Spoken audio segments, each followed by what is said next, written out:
የአቡቲ አባቶች ወንዞች እስኪሞሉ ከተሰኘው መጽሐፍ ደራሲ አዶኒስ ተራኪ ብሩክ ድንቁ የአቡቲ አባቶች ተረካ ክፍል 1 እነሆ ወደናንተ።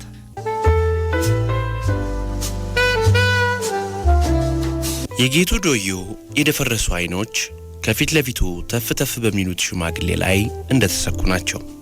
የነተበ ጂንስ ጃኬቱን ኮሌታ ወደ ጆሮዎቹ ቀና አድርጎታል። አንድ እጁን ሱሪ ኪስ ውስጥ እንደከተተ ሽማግሌውን ይከተላል። በመሃላቸው ቢያንስ የ50 ሜትር ርቀት አለ። ሽማግሌው ከውስጥ በለበሱት ሸሚዝ ላይ ሹራብ፣ በዚያ ላይ ደግሞ ኮት ደርበዋል። ወደ ኋላ የሸሸ ጸጉራቸውም ሆነ ጺማቸው ሙሉ በሙሉ ሸብቷል። ሰውነታቸው ኮስመን ያለና አረማመዳቸውም ደከምከም ያለ ነው። አንዳች ሐሳብ የሚያመነዥኩ አይነት ብቻቸውን እያጉተመተሙ ይጓዛሉ። የሚከተላቸው ሰው ስለመኖሩ የሚያውቁት የላቸውም። ጌቱ ዶዮ እኚህን ሰው ሲከተላቸው ሰዓታት አልፈዋል። ገና እኩለ ቀን ገደማ ወደ ገበያ እያስነዱት የነበረውን የደለበ በሬ ሰዎች መንገድ ላይ ገዝተዋቸው ብራቸውን ቆጥረው ሲቀበሉና ከኮታቸው የውስጥ ኪስ እየከተቱ ወደ መጡበት ሲመለሱ በአጋጣሚ እንዳያቸው ነበር መከታተል የጀመረው። ሽማግሌው አንዴ ሱቅ ይገባሉ፣ አንዴ እህል ቤት ይገባሉ፣ አንዴ መንገድ ዳር አሸንዳ ከሚቀጠቅጡ ሰዎች ጋር ያወራሉ፣ አንዴ ቁጥቋጦ ስር ለሽንት ይቆማሉ። ጌቱ ዶዮ ተስፋ አይቆርጥም። ሲቆሙ እየቆመ ሲሄዱ እየተከተለ አመቺውን ጊዜና ቦታ ይጠብቃል።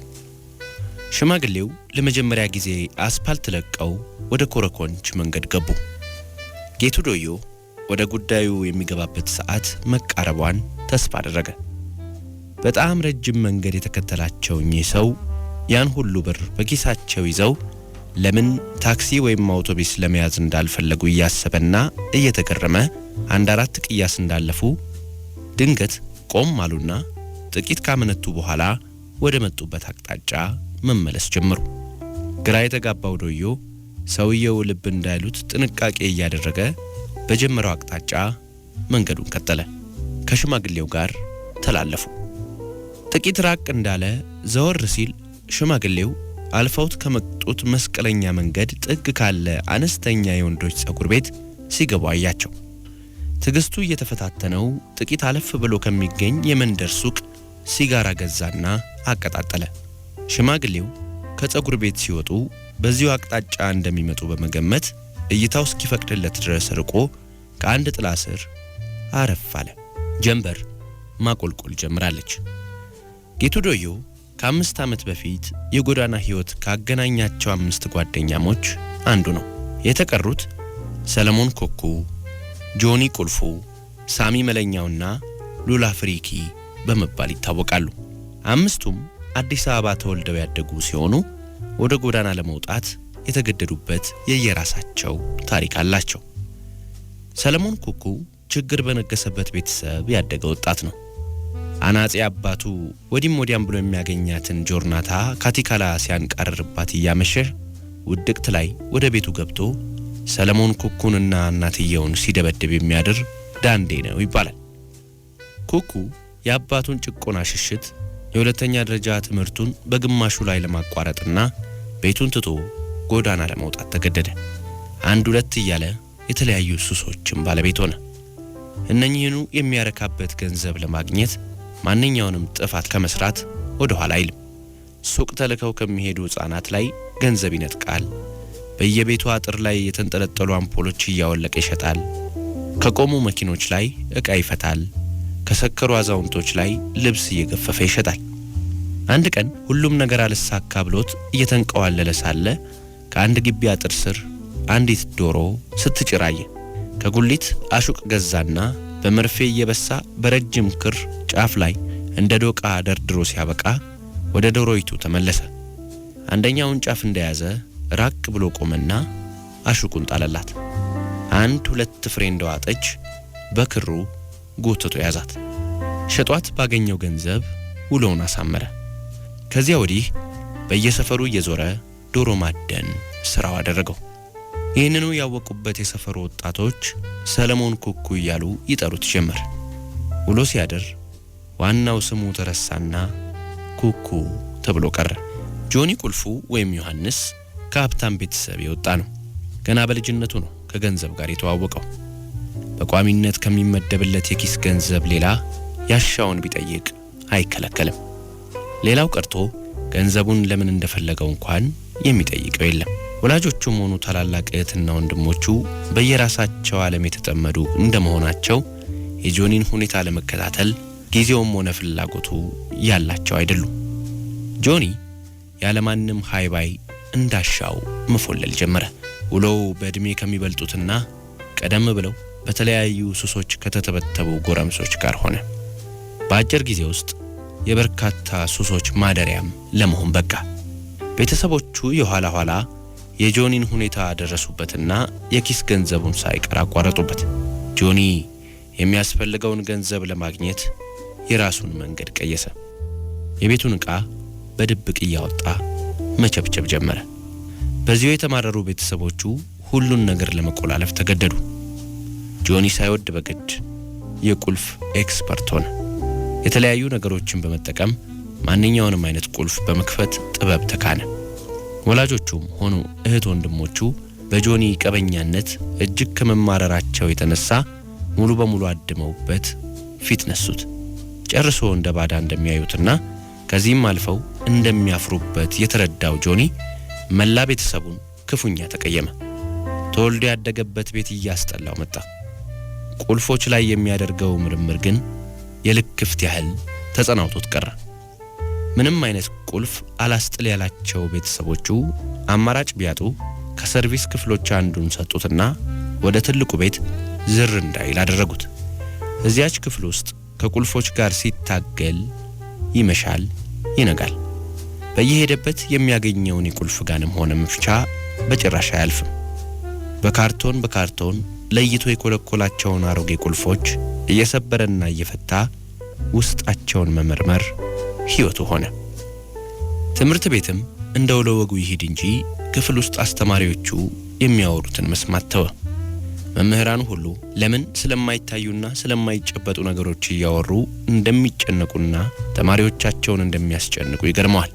አንዲት አተም ውስጥ ስለሚካሄደው ግርግር ማወቅ፣ ከ2000 ዓመት በፊት ትልቁ እስክንድር ስላደረጋቸው ነገሮች ማወቅ፣ አንደኛው ኮከብ ከሌላኛው ኮከብ ስንት የብርሃን ዓመታት እንደሚርቅ ማወቅ፣ ስለ ሎጋሪዝም ማወቅ ሁሉ ምን ጥቅም እንዳለው ጨርሶ የማይገባው ነገር ነው። እነኚህን ነገሮች ከሚያደበንቡት መምህራን መሃል አንዳቸውም የመጨረሻውን ተራ ቁልፍ ያለ መፍቻው መክፈት እንደማይችሉ ሲያስበው መማር ማለት በእድሜ መጫወት ሆኖ ታየው። እናም ትምህርቱን ከናካቴው ተወ።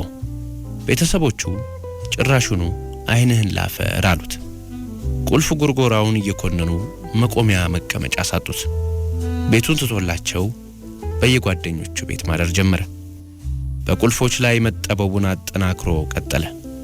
አንዲት የወረቀት አግራፍ አቃንቶ ማንኛውንም አይነት ቁልፍ መክፈት እስከ መቻል ደረሰ። ብዙ እናውቃለን የሚሉት ፈረንጆች እንዴት የተሻለና አስተማማኝ ቁልፍ መስራት እንደተሳናቸው ይገርመዋል። የቁልፍ ፋብሪካ ቢኖረው እኔ ነኝ ያለ የቁልፍ ሊቅ የማይከፍታቸው ቁልፎች ማምረት እንደሚቻል እያሰበ የሚቆጨው ጆኒ በየደረሰበት ወሬው ሁሉ ስለ ቁልፍ ብቻ ሆነ። ይኸው የመረራቸውም ጓደኞቹ ጆኒ ቁልፉ አሉት። ሌላኛው ሳምሶን ሲሆን ሳሚ መለኛው በመባል ይታወቃል። 12ኛ ክፍልን አጠናቆ ቁጭ ካለ ጥቂት ዓመታት አልፈዋል። አንዲት ውጭ ሀገር ያለችና እወስድሃለሁ እያለች ተስፋ ተሰጠው የነበረች ታላቅ እህቱ ከናካቴው ድምጿ ከጠፋ ወዲህ ይህ ነው የሚባል ነገር አልታየህ እያለ የተቸገረ ወጣት ነው። ሳምሶን እጅግ ብሩህ አእምሮ ያለውና ነገሮችን የማየት ችሎታው አምሳያ የማይገኝለት ነው። በዙሪያው የሚካሄዱት ነገሮች የቱንም ያህል ሚስጥራዊና ውስብስብ ቢሆኑ ከሳሚ አያመልጡም ይባልለታል። ያኔ በልጅነቱም የልጅ ቡዳ ይባል ነበር። ካደገ በኋላ ደግሞ ለሁሉ ነገር መፍትሄ እንደማያጣ በተደጋጋሚ ያስተዋሉት ጓደኞቹ ሳሚ መለኛው ብለውት ቀሩ። ወላጆቹ እሱን ለማስተማር የከሰከሱትን ገንዘብና ድካማቸውን ሁሉ እንደ ከንቱ ኪሳራ ቆጥረው መቆጨታቸውን አፍ አውጥተው ባይነግሩትም ከአጠቃላይ ሁኔታቸው ተገንዝቧል። ሰዎች ለገዛ ልጆቻቸው የሚያደርጓቸውን ነገሮች ለምን በንግድ ዓይን እንደሚያዩ፣ ለምን ነገ ትርፍ እንደሚያስገኝ የከብት ማድለብ ሥራ እንደሚቆጥሩት ጨርሶ የማይገባው ነገር ነው። ለወላጆቹ የነበረው የልጅነት ስሜት ዕለት ተዕለት እየቀዘቀዘ መጣ። በገዛ ቤቱ ቆርሶ የሚበላው እንጀራ ያሳቅቀው ጀመር። በዚህ ሁኔታ መቀጠሉ አልዋጥልህ ቢለው ቤተሰቦቹንም ሆነ ያደገበትን ቤት ዳግም ዞር ብሎ ላይ ትቶት ወጣ። የጎዳናውን ሕይወት የቤቱን ያህል የሚያሳቅቅ ሆኖ አላገኘው። ሉላ ፍሪኪ ደግሞ ብቻቸውን በሚኖሩ ሴት አያቷ እጅ ያደገች ወጣት ናት። በጦር ሜዳ የሞተ አንድያ ልጃቸው ብቸኛ ፍሬ የሆነችው ይች ልጅ አባቷ ከመዝመቱ በፊት ተጸንሳ ከዘመተ በኋላ ነው የተወለደችው። ታዲያ የማሳደግ አቅም ያልነበራት እናቷ አምጥታ ለአያትየው ጥላላቸው ብትጠፋ አያትየው እንደ ማንኛውም አያት ሉላን ያቅማቸውን ያህል አቀማጥለው አሳደጓት። በተለይ ከልጃቸው ሞት በኋላ በዓይናቸው ሙሉ ለማየት እንኳን ይሳሱላት ጀመር። የፈሰሰ ውሃ እንድታቃና አይፈልጉ። ሉላ ለአቅመ ሔዋን እንደደረሰች ውጪ ማለት አበዛች። አያትየው የት ገባሽ የት ወጣሽ ለማለት ድፍረት አጡ። ከትምህርት ቤት ጓደኞቿ ጋር የተለመደውን የጠላ ቤት ትሪፕ ስራዬ ብላ ተያያዘችው። ከተደጋጋሚ ማስጠንቀቂያ በኋላ ከትምህርት ቤት ተባረረች።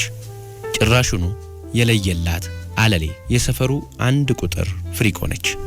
ጫቱን፣ ሲጋራውን፣ ሺሻውን፣ መጠጡን፣ ሐሺሹን፣ ውጪ ማደሩን ሁሉ ለመደችው። ሙሉ በሙሉ ከአያትየው ቁጥጥር ውጪ ሆነች። በጎዳና ሕይወቷና በአያቷ ቤት መሃል ያለው ገመድ እየሰለለ መጣና በመጨረሻም ተበጠሰ። ጌቱ ዶዮ የሚለውን ቅጽል እንዴትና መቼ እንዳገኘው የሚያውቅ የለም። ወላጅ አልባ በመሆኑ ምክንያት ከገባበት የሕፃናት ማሳደጊያ ማዕከል ገና በ10 ዓመቱ አምልጦ ከወጣና ጎዳና ቤቴ ካለ ወዲህ ራሱን በራሱ ያሳደገ ሞገደኛ ወጣት ነው። የቅርብም ይሁን የሩቅ ዘመድ ይኑረው አይኑረው ምንም የሚያውቀው የለው። የሚመካበት ነገር ቢኖር ደፋርና ጉልበተኛ መሆኑን ብቻ ነው። በአንደኛው ጉንጩ ላይ ቁልቁል ተጋድሞ የሚታየው ትልቅ ጠባሳ ያሳለፈውን ሕይወት ከመጠቆሙም በላይ አስፈሪ ገጽታ ሰጥቶታል። ለምንም ለማንም ግድ የሌለው የሰይጣን ቁራጭ ነው የሚሉት አሉ። አራቱ ጓደኞቹ ግን በዚህ ጨርሶ አይስማሙ። ሐራምባ በቤንዚን የረጠበ ጨርቅ በመሳብና ለቅምቃሚ የሲጋራ ቁራጮች በማጨስ የጀመረው ሱሰኝነት ጠንካራ የተባሉ እጾችን እስከ መውሰድ አድርሶታል። ገንዘብ የሚያስገኝ እስከ መሰለው ድረስ ምንም አይነት ወንጀል ከመስራት ወደ ኋላ አይልም። ቀድሞ ነገር ወንጀል ብሎ ቋንቋ ትርጉሙ አይገባው። አስፈራርቶ መቀማት፣ ደብድቦ መንጠቅ፣ ቤት ሰብሮ መዝረፍ ወዘተ ሁሉ ለጌቱ ዶዮ ኑሮ እንጂ ወንጀል አይደሉም። ዶዮ የኃይለኝነቱን ያህል ደግና ሩህሩህ ስለመሆኑ የሚመሰክሩለት እነኚሁ አራቱ ጓደኞቹ ብቻ ናቸው። በተለይ ለውሻው የነበረውን ፍቅር አውርተውለት አይጠግቡ። ገና አይኑን እንኳን ሳይገልጥ መንገድ ዳር ተጥሎ ያገኘውን ቡችላ በጡጦ እንዳሳደገው፣ ከፍ እያለ ሲሄድ ደግሞ በቅንጥብጣቢ ሳይሆን ሙዳውን በኪሎ እየገዛ ያበላው እንደነበር፣ አብሮት እንደሚተኛ፣ አንዳንዴም አብሮት እንደሚበላ፣ በውሻው የመጣ በአይኑ የመጣ ስለመሆኑ ብቻ ስለ ጌቱ ዶዮ ከተነሳ ውሻው መነሳቱ አይቀርም። በተለይ ደግሞ ይህ ውሻ ድንገት በመኪና ተገጭቶ የሞተለት ዶዮ እንዴት ሲንሰቀሰቅ እንዳደረና ከዚያም ወዲህ ስለ ውሻው ባስታወሰ ቁጥር እንደሚያለቅስ ጓደኞቹ ሲያወሩ እንባ እየተናነቃቸው ነው። ዶዮ እንደ ድሮ አይደለም። ውሻው ከሞተበት ወዲህ ቅስሙ ተሰብሯል የሚሉም አሉ። ከ5 ዓመት በፊት በተለያየ ጊዜና በተለያየ አጋጣሚ ተገናኝተው ጓደኝነትን ለመመስረት የበቁት እነዚህ 5 የጎዳና ወጣቶች በጣም የሚፋቀሩ የሚተሳሰቡና የሚከባበሩ ናቸው። የገዛ ቤተሰቦቻቸውን ጨምሮ መላው ህብረተሰብ ፊቱን እንዳዞረባቸው፣ እንደሚጠየፋቸው፣ በበጎ አይን እንደማያያቸው፣ በአጠቃላይ ከሰው እንደማይቆጥራቸው በየራሳቸው ጊዜ ከተገነዘቡ ወዲህ ከፊታቸው የተጋረጠውን የህይወቱ ሽንፍር ተቋቁሞ ለማደር እርስ በርስ ተሳስረው የራሳቸው ዓለም መፍጠር አማራጭ የሌለው መሆኑን ያመኑ ናቸው። ከመካከላቸው አንዱን ሊያጠቃ የሞከረ ማንም ይሁን ማን ወዲያውኑ የጋራ ጠላታቸው ይሆናል። ስለ ነገ አይጨነቁም። ትልቁ የሚያሳስባቸው ነገር ዛሬን በምን መልኩ እንደሚያሳልፉት ብቻ ነው። በህብረተሰቡ ዘንድ ጥፋት ተብለው የሚወገዙትን ነገሮች ማድረግ ቅንጣት አያሳፍራቸው። ይልቁንም ያቀሙበትን ህብረተሰብ የተበቀሉት አይነት ስለሚሰማቸው እርካታን ያገኛሉ ይባላል። ስካር፣ ዝሙት፣ ልቅ ፍትወት፣ ስርቆሽ፣ ቅሚያ፣ ዝርፊያ ወዘተ እነዚህ ሁሉ ለእነኚህ ወጣቶች ትሪፕ እንጂ ጥፋት አይደሉም። በመካከላቸው ምንም አይነት ድብብቆሽ ወይም ራስ ወዳድነት የለም። ለአንዳቸው የወረደ ሲሳይ የሁላቸውም ነው። በምንም አይነት ሞት እንኳን ቢመጣ አንዳቸውን አሳልፈው አይሰጡም። በመሃላቸው ያለው ያልተጻፈ ቃል ኪዳን እንደ ብረት የጠነከረ ነው። በቅን መንፈስ ለቀረባቸው፣ ችግራቸውን ለተረዳቸው፣ እንደ ሰው ለቆጠራቸው ሁሉ እጅግ ታማኞች፣ ትሁት ታዛዦች፣ ለችግር ደራሾች፣ ለወደዱት አልፈው ሟቾች ናቸው። ለመንጠቅ ወደ ኋላ የማይሉትን ያህል ሲመስላቸው ደግሞ እንኳን የእጃቸውን የአፋቸውን ለመስጠት የሚያቅማሙ አይደሉም። ከልቡ ማየት ለፈቀደ የነፍሳቸው ውበት አይሰወረው። ጌቱ ዶዮ የሁላቸውም ታላቅ እንደመሆኑና እንደ ጉልበተኛነቱ ወዲያው ነበር ሉላ ፍሪኪን የግሉ ያደረጋት። ይሁን እንጂ ሉላም እንደ ፍሪክነቷ የተለያዩ አጋጣሚዎችን እየተጠቀመች ሁላቸውንም አዳርሳቸዋለች። ይህ መሆኑን ጌቱ ዶዮ ካወቀ ምን እንደሚጠብቃቸው ስለሚያውቁ አራቱ ጓደኞቹ እንኳንስ ለሌላ አሳልፈው ትንፍሽ ሊሉ ለራሳቸውም ሹክ አይባባሉ። በዚህም ምክንያት ለምሳሌ ሳሚ መለኛው የሚያስበው ከዶዮ ሌላ ሉላን የቀመሳት እሱ ብቻ እንደሆነ ነው። ጆኒ ቁልፉና ሰለሞን ኩኩም ለየራሳቸው የሚያስቡት እንደዚሁ ነው። ይህ ታዲያ ለሉላ ፍሪኪ የበላይነት ስሜት ይሰጣታል መሰል ውስጥ ውስጡን ትደሰትበታለች። በመካከሉ ሉላ ጸነሰች። ከማንኛቸው እንደሆነ እንኳን እርግጠኛ መሆን አልቻለችም። የሱ ብቻ እንደሆነች የሚያስበው ጌቱ ዶዮ ግን ለጉድ ተደሰተ።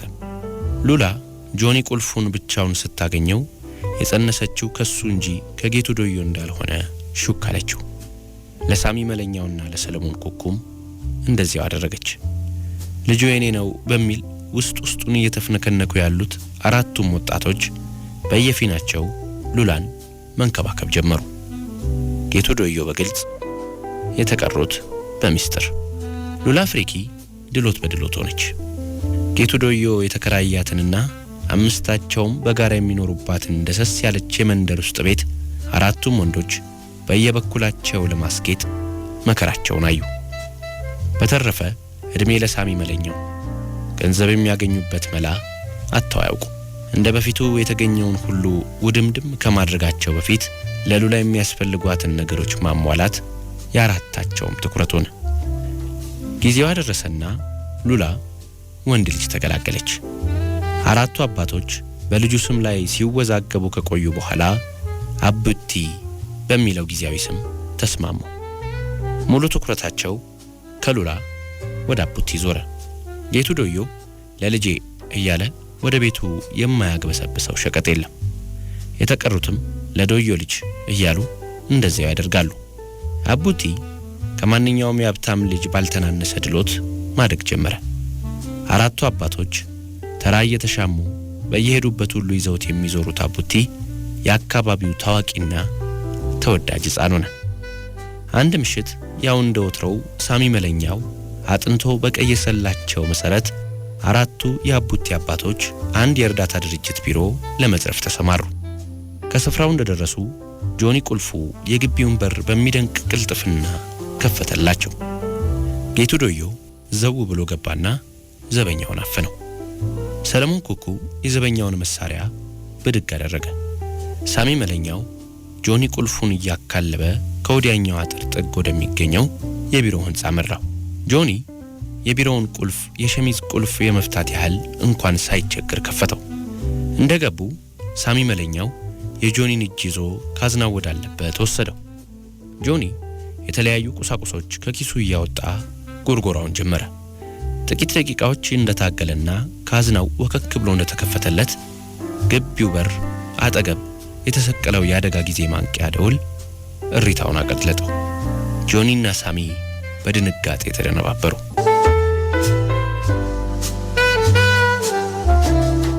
የአቡቲ አባቶች ወንዞች እስኪሞሉ ከተሰኘው መጽሐፍ ደራሲ አዶኒስ፣ ተራኪ ብሩክ ድንቁ።